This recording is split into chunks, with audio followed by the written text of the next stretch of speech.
conservador empieza a perseguir liberales y el ejército, la policía, las fuerzas armadas del país se politizan, es decir, se vuelven del partido del presidente. Entonces, como el presidente era conservador, las fuerzas armadas se vuelven conservadoras, persiguen a los liberales. Ese fenómeno se dio en todo el país, unos ejércitos y una policía politizados para completarla el clero, es decir, la iglesia siempre ha sido de tendencia conservadora, es decir, el Partido Liberal lleva mucha desventaja ahí y empiezan a desplazar gente de los pueblos, empiezan a quemar pueblos, a arrasar pueblos, a matar gente. Son muchas las historias en todo el país de abusos que cometía la policía, de abusos que cometía el ejército. Tiraban a los niños al aire, de los pequeños a los bebés, y jugaban a tirarlo al aire y a ensartarlos con las bayonetas. Violaron cantidad de mujeres, madres de familia, hermanas, esposas. Realmente es una cosa terrible lo que sucede durante esa etapa de la violencia.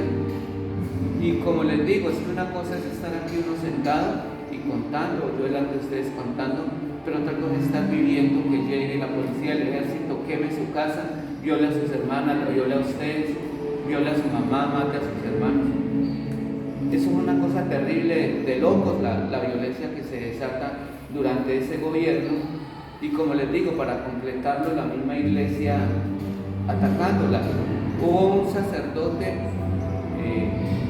conocido aquí en Casanares, se llama Ezequiel Moreno Díaz, colegio que llamaban Villanueva Ezequiel Moreno, ultraconservador, que él decía que él prefería, era súper conservador, pero decía que él se moría siendo liberal, porque cuando él se muriera era un liberal menos que había en el país.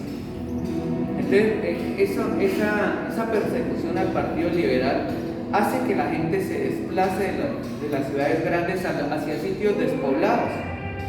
Y como nos vamos a centrar aquí en esta historia de Casanare, pues entonces de Boyacá, que habían ciudades, pueblos, ciudades de todo, empiezan a desplazar a todos los liberales, y la zona despoblada, la zona donde no llegaba nadie, por aquí era el monte, era llano, se vienen para llano, se vienen aquí para Casanare toda esa gente y funda pequeños pueblos. Son muchos los pueblos que fundan, ahí está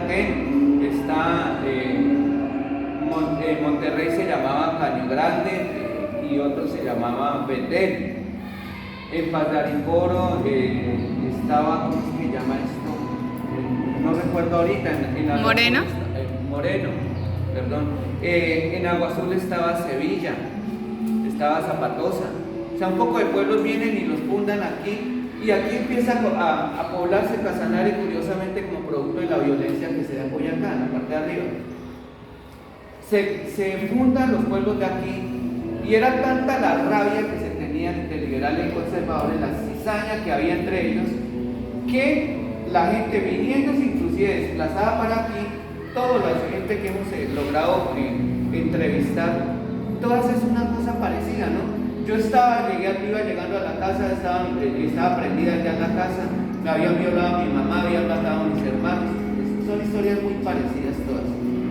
Sin embargo, esta gente viene, funda sus pueblos aquí, y una vez estando aquí era tanta la rabia que había entre liberales y conservadores que el gobierno empieza a perseguirlos aquí. Se viene para acá el ejército y empieza a perseguir esos pueblos y quema varios pueblos, son muchos. Para ser ahorita exactos, vamos a centrarnos en lo de Monterrey, Betel y Caño Grande lo queman, lo incendian. Eso fue un Jueves Santo, mientras la gente estaba bañando en el río, por eso no hubo tantos muertos.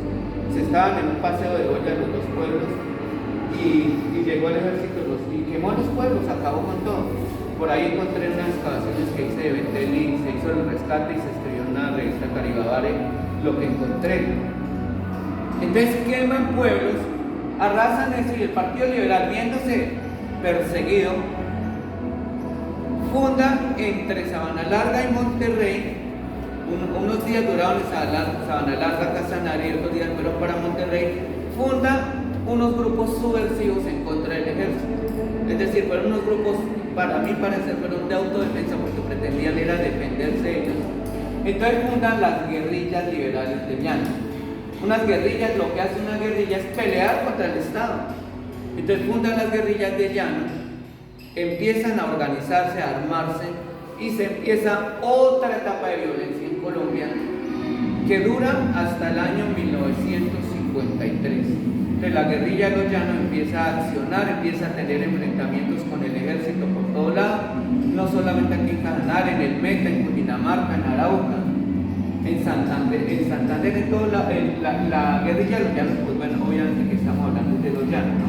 Pero esa guerrilla hubo en todo lado, inclusive la de las FARC se arma en esa misma época. O sea, lo de las FARC también tiene una explicación y es para esa época que en el Tolima se arma la gente también. Entonces, para que den cuenta, la reacción de la gente es fundar guerrillas por la misma persecución del Estado que se estaba haciendo. Continuamos con el relato aquí de Casanare. Entonces surgen muchos líderes, comandantes y muchos enfrentamientos. O sea, no podemos resumir en 10 minutos lo que pasó en 3 años de pelea, ¿cierto? Lo único que podemos es que hubo muchos enfrentamientos por todo lado y la guerrilla de aquí salió, digamos, para el combate, muy buena para el combate. En ningún momento lograron doblegarlos, pero ellos al Estado tampoco le ganaron nunca.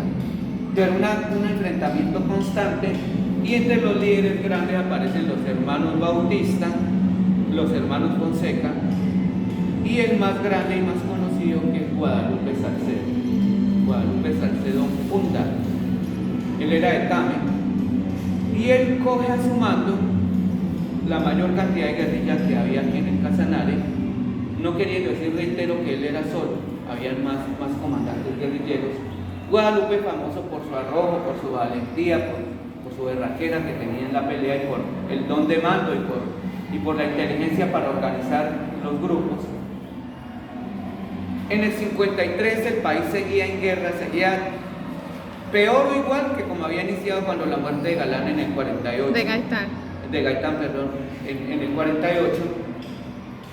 Entonces, un comandante del ejército que vio que esto estaba tan mal y que la posibilidad de que ganara el un grupo o el otro grupo era nula, porque esos guerrilleros eran fuertes y el ejército siempre ha sido fuerte, todo Estado tiene que ser fuerte. Entonces un mismo integrante de las Fuerzas Armadas le da un golpe de Estado al presidente. Es decir, yo soy comandante de las Fuerzas Armadas y le digo al presidente, usted queda preso, usted de aquí en adelante usted no manda, y le da el golpe de Estado. Ese comandante se llamaba Gustavo Rojas Pinilla. Entonces Gustavo Rojas Pinilla le da el golpe de Estado al presidente, él asume el mando como presidente y es el primer dictador a las malas por la fuerza que tiene Colombia. Colombia tiene solamente en la historia una dictadura, la de él. Dictadura es que cogen el poder a las malas sin elecciones ni nada, y lo que se van a las malas cogen la presidencia. Rojas Pinilla, curiosamente, le reitero, siendo militar, lo que quería era pacificar al país y así lo hizo. Rojas Pinilla coge unas por avionetas y tira papeletas por todo lado y en sus alocuciones en todo lado decía que él quería era la paz. Entonces estamos hablando de un proceso de paz. Curiosamente que la historia la estamos repitiendo, ahorita estamos hablando de paz total y estamos hablando de procesos de paz para acabar con esa pelea en Colombia.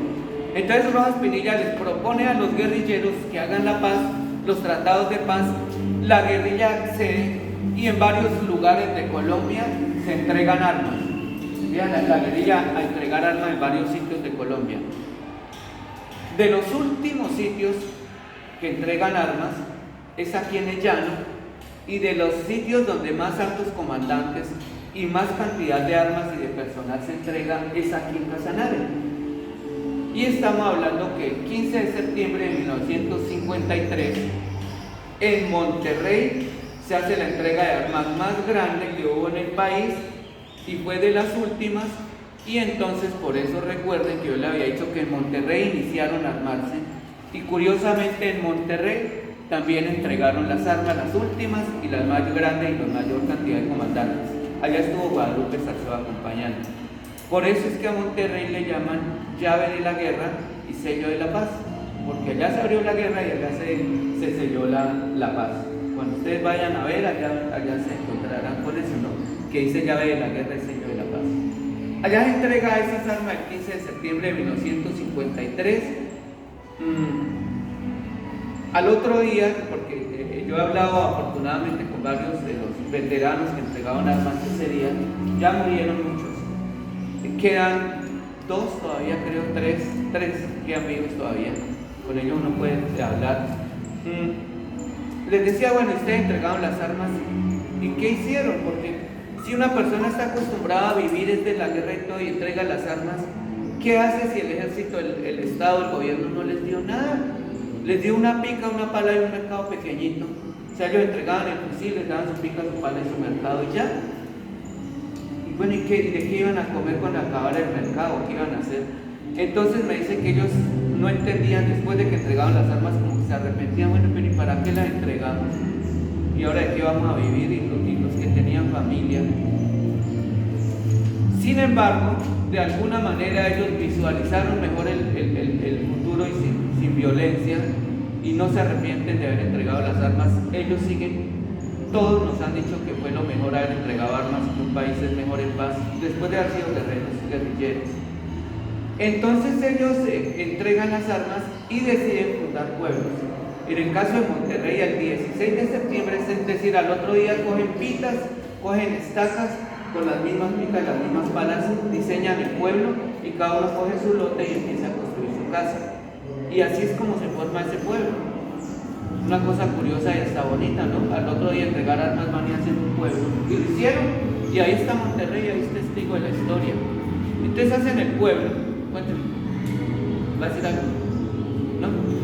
Bueno, entonces hacen el pueblo y empiezan a vivir y ahí hasta el momento, ahí está toda la historia después de esa entrega de armas. Cuando entregan las armas, a Guadalupe Sarceo, que era el comandante más grande, pues era el que había que convencerlo de que entregara para que diera el ejemplo. A Guadalupe le prometen que si entrega las armas, le dan un puesto alto en el gobierno en Bogotá. Guadalupe se cree, entrega las armas y una vez que entregó las armas, el gobierno no le cumplió. No le cumple y se la pasaba, era viaje del llano a Bogotá, del Meta a Bogotá, de Villa a Bogotá cada rato, a ver si ya le salía su puesto, le salía su pensión, ni lo uno ni lo otro, y él estaba ya poniéndose tan bravo que el gobierno se enteró de eso y lo mandó matar. Y a Guadalupe Sarceo, en uno de esos viajes a Bogotá, saliendo de un burdel, la policía lo aborda, le dispara, lo mata, y ahí se acaba la historia de la guerrilla de los años 50 en Colombia, prácticamente con la muerte de Guadalupe Sarceo. Es asesinado en Bogotá por el mismo Estado, aunque el Estado siempre ha dicho que no fue asesinato, que fue que él disparó y que fue en defensa propia de la policía. Pero lo cierto es que todas las investigaciones apuntan a que el mismo Estado mató a Guadalupe. Y ahí termina la historia. Guadalupe, en el momento de la muerte de Guadalupe, Santiago García, un director de teatro antiguo de La Candelaria, él hace un guión exactamente sobre ese punto. Punto final de la historia es cuando Guadalupe está en el burdel, va saliendo y le disparan y lo matan.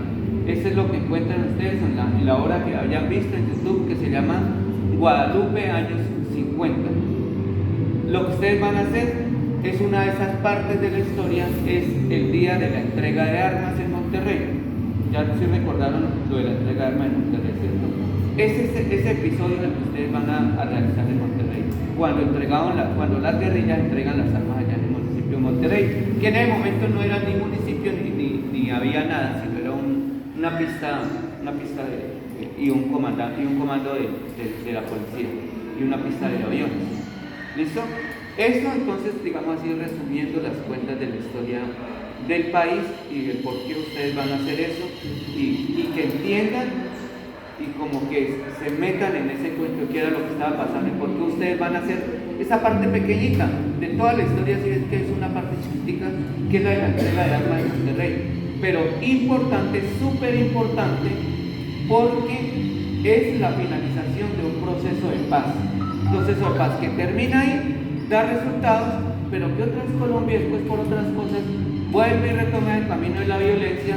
El presidente anterior, el anterior del anterior, Santos, inicia un proceso de paz, Duque lo medio sabotea y ahorita Petro otra vez está en el cuento del proceso de paz que no siendo o no siendo, digamos conservando neutralidad, uno tiene que estar de acuerdo con los procesos de paz.